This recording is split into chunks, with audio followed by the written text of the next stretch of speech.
नमस्कार व्यूअर्स, आपका स्वागत है रेडियो द्वारका और हमारे कार्यक्रम रिटायरमेंट के बाद में। जैसा कि हमने आपसे वादा किया था, हम आपको इस कार्यक्रम में अलग अलग लोगों से मिलवाएंगे जो कि अलग अलग बैकग्राउंड से हैं और वो रिटायरमेंट के बारे में क्या सोचते हैं, क्या उन्होंने सोचा, क्या कर रहे हैं रिटायर होने के बाद, या कब से उन्होंने अपनी रिटायरमेंट को प्लान किया था। इन सभी बातों पर हम चर्चा करेंगे। और आज के दिन हमारी मेहमान हैं उषा जालपुरी जी। उषा जी मॉन्टेसरी स्कूल की प्रिंसिपल थी, रिटायर हुई हैं अभी कुछ समय पहले। उषा मैम, आपका बहुत बहुत स्वागत है रेडियो द्वारका में। मैडम, आपने कभी सोचा था कि आप रिटायर होने के बाद क्या करेंगे? सोचा तो था मैंने कि क्या करना है रिटायरमेंट के बाद, और उसकी प्लानिंग भी मैंने बहुत पहले से ही की थी। 82 से मेरी प्लानिंग शुरू हो गई। क्यों प्लानिंग, फाइनेंशियल प्लानिंग, हेल्थ की प्लानिंग मैंने की थी।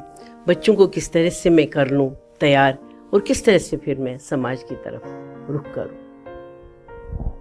मैम, 82 में आप कह रही हैं कि आपने रिटायरमेंट के बारे में सोचना शुरू कर दिया था? बिल्कुल, क्योंकि मुझे पता थी मेरे हस्बैंड की वो नहीं है, पेंशन नहीं है। वो हमारे पास इतना ज़रिया भी नहीं था कि बहुत लैविश वो नहीं था इनकम। तो इसलिए मैंने शुरू किया तभी से। जो भी पैसा आता था उसको मैंने थोड़ा सा पोस्ट ऑफिस में करती रही, तो उसमें जो धीरे धीरे एक्यूमुलेट हो गया। अच्छा मैम, आपने बोला 82 से आपने प्लान करना शुरू किया था। एंड मैम, आपके बच्चे कितने हैं? मेरे 2 बच्चे हैं। उस टाइम भी उनकी फीस जो थी, आज से समझ लीजिए कितने साल पहले, दे आर 52। आज है मेरी डॉटर 52 है। तो उस टाइम मैंने सोचा पहले इनकी एजुकेशन देनी है। तो एजुकेशन जो थी, मदर्स इंटरनेशनल स्कूल में वो पढ़े हैं। उनकी फ़ीस थी 250 रुपये दोनों की, और उस टाइम वो बहुत बड़ी बात थी। मैंने सोचा नहीं, ये मुझे एजुकेशन देनी है, तो I just led by something. उसके लिए भी मैंने किया और घर भी चलाया। एंड आपने काम करना कब से शुरू किया अपना? मैंने काम करना शुरू किया 82 से ही, क्योंकि उस टाइम जो मुझे मिलता था उसी में से, मैं हस्बैंड की इस पे नहीं, अपने में से ही मैंने धीरे धीरे उसको करना शुरू कर दिया। 1982। मैम, उस समय कोई आपको ऐसा व्यक्ति मिला जिसने आपको बताया हो कि भाई आपको इस तरह से सोचना चाहिए रिटायरमेंट के लिए, या ये ख्याल आपके मन में अपने आप आया था? ये ख्याल मैंने फादर को देखा था वो करते हुए, किस तरह से वो मीगर रिसोर्सेज से भी उन्होंने अपने बच्चों को इंजीनियरिंग कराई। किस तरह से वो 300-300 रुपया पर मंथ देते थे इंजीनियरिंग के लिए मेरे भाई को, या हमें एजुकेशनल ट्रिप पे जाते थे तो वो कभी मना नहीं करते थे। मैं देखती थी कि वो किस तरह से चलाते, तो इसका इम्पैक्ट मेरे ऊपर पड़ा। सो आप जब तब से आपने प्लान करना शुरू किया, और जब आप रिटायर हुए, तो मैं रिटायर होने के बाद एक्चुअली 2 सवाल आदमी की ज़िंदगी के सामने आते हैं अचानक कि भाई एक तो मुझे अब करना क्या है, और दूसरा जो होता है फाइनेंशियल। मैं मतलब जो एक बंदी बनाई इनकम आनी बंद हो जाती है, तो फाइनेंशियली उसको लगता है कि वो उतना साउंड है या नहीं। तो आप जब रिटायर हुई उस समय आपके सामने क्या ये दोनों चैलेंजेस थे? नहीं, मेरे सामने दोनों चैलेंज, क्योंकि ऑलरेडी आई हैड मैंने उसको जमा किया था, जिससे मुझे पता थी कि किस तरह से करना है। और मकान जब हमने खरीदा रिटायरमेंट के बाद ही, उससे पहले थोड़ा सा, उसके लिए भी हमारे पास फाइनेंसेस थे, तो लोन लेके वो कर लिया। लेकिन जो मेरी और मेरी दायित्व था, उसको मैंने किस तरह से निभाया। I kept my self fit. मैं योगा करती थी, एक्सरसाइज करती थी, वॉक करती थी, ताकि मैं समाज में जाके काम कर सकूं। तो इस तरह से मैंने अपने आप को शारीरिक रूप से भी तैयार किया, माइंड से तो मैं तैयार ही थी, और फाइनेंशियली भी अपने आप को सिक्योर कर लिया। मैम, आज आपने ना हमारे को इस शो में एक अलग डायमेंशन दे दी कि फाइनेंशियली फिट रहने के साथ साथ फिजिकली फिट रहना भी बहुत ज़रूरी है। आप फिजिकली फिट रहने के लिए आप क्या करती थी? फिजिकली फिट रहने के लिए मैंने शुरू से ही अपने इसमें योगा किया, अपनाया, वॉक करती थी, सुबह उठ के एक्सरसाइजेस करती थी, ताकि मेरे जो स्वस्थ है वो ठीक रहे आगे तक, ताकि मेरी कोई मुश्किल ना आ जाए जब मैं आगे जाऊंगी। इंसान की एज जब जाती है, आगे जाती है, तो उसमें ये संभावनाएं होती है, लेकिन मुझे ऐसी कुछ नहीं संभावनाएं आई। कोई मेरे शारीरिक रूप से मैं कम फिट थी। अच्छा मैम, आप सोशल भी बहुत एक्टिव हैं। आप अभी भी, जहाँ तक मेरी जानकारी है, आप कई जगह एनजीओज में बच्चों को पढ़ाती हैं। तो क्या ये भी आपके पोस्ट रिटायरमेंट प्लान का हिस्सा था? एक्चुअली मेरा जो स्वाभाविक रूप से मेरा जो नेचर है वो है समाज सेवा का। जब मैं एज प्रिंसिपल भी थी तो मैंने ऐसे बच्चों के जो पारिवारिक उनकी मुश्किलें थी उसमें मैंने झांका है। तो ये मेरे मन में नेचुरली आया कि मैं इनकी मदद कर लूँगी, क्योंकि शिक्षा ही एक ऐसा माध्यम है जिससे ये लोग ऊपर उठ सकते हैं। तो शिक्षा जो है उस पर मैंने ध्यान देना शुरू कर दिया, क्योंकि प्रिंसिपल तो थी मैंने अपना स्कूल भी चलाया और यहाँ आके मैंने स्टैंड एंड स्ट्राइड ज्वाइन किया। उसमें मुझे ज़्यादा अवसर मिला कि इन बच्चों को पढ़ाने का, इनकी ज़िंदगी को बनाने का, संवारने का। मैम,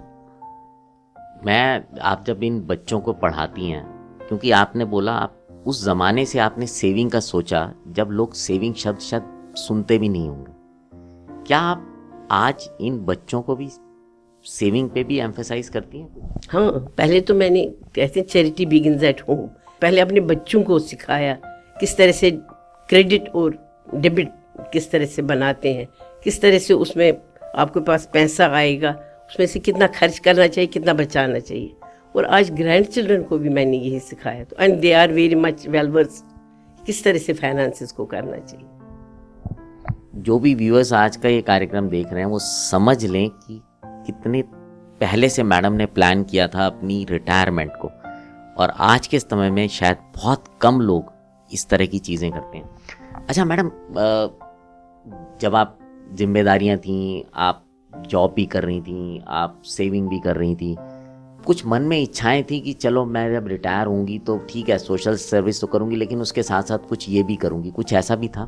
हाँ, मुझे बहुत पढ़ने का शौक था, लिखने का शौक था। तो मैं पेपर्स, जो न्यूज़पेपर है उसकी कटिंग्स को रखती थी, जो मैं पढ़ नहीं पाती वो मैंने रखी है। लेकिन पारिवारिक जिम्मेदारियों के होते हुए मैं उस चीज़ को नहीं कर पाई। लेकिन मैं टिप्स जो थे उसमें, वो आज भी मेरे पास वो डायरीज़ है, इसमें मैंने वो ब्लॉग्स लिखे हैं। तो आज मैं वो करती हूँ, वो भी करती हूँ, क्योंकि मेरे मन में जो अंदर पैशन है, टीचिंग का तो है ही, लेकिन ये पैशन है लिखने का, किताबें लिखने का, स्टोरीज लिखने का, कविता भी कभी कभी लिखती हूँ। तो वो मैं आजकल पूरा करती हूँ। उस टाइम मुझे समय नहीं मिला उससे, लेकिन मैंने वो संभाल के रखे। मैम, आप अपनी कविता का कुछ सुनाना चाहेंगी, एक दो लाइन में, अगर आपसे रिक्वेस्ट करूँ तो? एक मैं आपको बता दूंगी, 2 लाइनें सुनाना चाहती हूँ, बच्चों को समर्पित है ये। कभी नहीं सोचा था इतना सुखमय, आनंदित और कौतूहल से भरा होगा जीवन का ये अंतिम छोर। क्या बात है मैडम, जीवन का ये अंतिम छोर। कौतूहल से, मतलब पूरी एनर्जी के साथ। अच्छा मैम, आपने इतने समय से सेविंग की, आपने काम किया, आज आप रिटायर्ड लाइफ हैं, आप सोशल सर्विस भी कर रही हैं, जो आपकी इच्छा थी आप वो भी करना चाह रही हैं। आपको कभी ऐसा तो नहीं लगता कि आपको फाइनेंशियली उतनी इंडिपेंडेंस नहीं है जितनी तब थी जब आप काम करती? नहीं, ऐसे कुछ नहीं है मुझे। आई एम फाइनेंशियली सिक्योर, मैंने सब कुछ। लेकिन हाँ, सेहत की वजह से है कि कहीं कुछ ना हो जाए, क्योंकि सेहत पे कोई भरोसा नहीं। आज मैं करती हूँ, लेकिन मैं चाहती हूँ जितना समय मुझे मिले मैं वो कार्य पूरा करूँ जो मेरे मन में है, जो मेरी इच्छाएं थी। आज भी मैं चाहती हूँ कि मैं शिक्षा के क्षेत्र में बहुत योगदान दूँ। और मैंने आपको बोला, मैं 2 स्कूल और खोलने हैं उत्तराखंड में, उन पे मैं काम करती हूँ।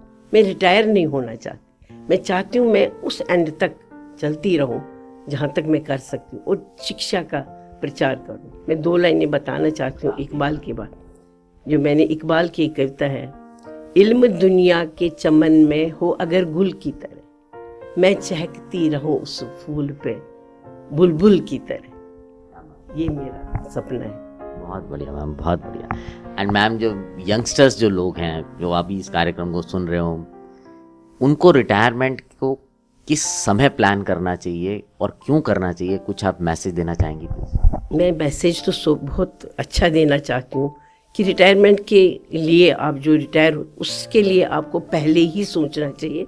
मुझे लगता है सेहत का ध्यान तो पहले से ही लेना चाहिए, क्योंकि सेहत सबसे बड़ी ज़रूरी चीज़ है। अगर आप कुछ करना चाहते हैं तो सेहत का ध्यान रखें, जब आप कमाने लगे उसी टाइम से फाइनेंसेस का ध्यान रखें। और तीसरी बात जो सबसे ज़रूरी है, आप कभी रिटायर नहीं होते हैं, आपको संस्कार देने हैं अपनी भावी पीढ़ी को। आप रिटायर कैसे हो सकते हैं? आपने प्रेजेंट जनरेशन तो बनाई, लेकिन भावी पीढ़ी को कौन बताएगा संस्कारों के बारे में, सभ्यता के बारे में? This is a continuous process जो हमें करना चाहिए। हम रिटायर कभी नहीं हो सकते। तो आप ये कहना चाहती हैं कि आदमी को रिटायर फ्रॉम जॉब होना चाहिए, वर्क नहीं होना चाहिए? वर्क, क्योंकि उनके ऊपर एक जिम्मेदारी है इस सभ्यता को, संस्कारों को आगे चलाने का। अगर हम नहीं करेंगे तो कैसे होगा? बच्चे कैसे जानेंगे? तो 3 चीज़ें मैं बताना चाहती हूँ, संदेश है मेरा। एक तो है अपनी सेहत का सबसे पहले ध्यान रखिए, ताकि आप कर सकें कुछ। नहीं, ऐसा ना हो कि आप करना चाहें तो कर नहीं सकते। दूसरा, अपने फाइनेंसेस को कर लीजिए जब भी आप कमाना शुरू करेंगे। और तीसरी बात, एक दायित्व है आपका भावी पीढ़ी को संस्कार देने का। ये चीज़ें मैं बताना चाहती हूँ। मैम, आपने बहुत बड़ी बात बोल दी है। तो अगर आप सुन रहे हैं तो 3 चीज़ें आपको शुरू से ध्यान रखनी है, ताकि आपका रिटायरमेंट जीवन जो है ना, वो बिल्कुल बढ़िया से गुजरे, आराम से गुजरे। जो आप करना चाहें वो करें, कोई आपको रोक ना पाए और आप भी रुके नहीं। सो व्यूअर्स, बहुत बहुत धन्यवाद। मैडम कुछ कह रही हैं, मैं एक बार मैडम से सुनाता हूँ। मैं ये संदेश भी देना चाहती हूँ, सारी जो समाज के लोग हैं, चाहे बुजुर्ग हैं, चाहे किसी भी वर्ग के हैं, सफ़र की हद है वहाँ तक कि कुछ निशान रहे। लाइफ तो मूव करती है, लेकिन आपकी निशान छोड़ना बहुत ज़रूरी है। चलो वहाँ तक जहाँ तक आसमान रहे। हद है आपके काम की, कहीं कोई लिमिट नहीं है, बस करते रहिए। और अपनी ये 3 बातें हैं जिनका मैंने बताया, अपनी सेहत, अपने फाइनेंसेस और अपनी इच्छाओं को दबाइए मत, काम करते रहिए, सब कुछ आपको खुशी मिलेगी ज़िंदगी। Thank you ma'am, thanks a lot. So viewers, आपने सुना उषा जालपुरी जी को, उन्होंने बहुत ही अच्छी बातें बोली और मैं स्वयं हैरान था ये सुनकर कि उन्होंने 1982 से अपनी रिटायरमेंट के लिए सेव करना शुरू किया था। ये बहुत बड़ी बात है। इस बात को समझिए, इसकी गहराई समझ जाएंगे तो आपका जीवन बहुत आनंद से गुजरेगा। अब आपसे विदा लेते हैं, बने रहें रेडियो द्वारका के साथ।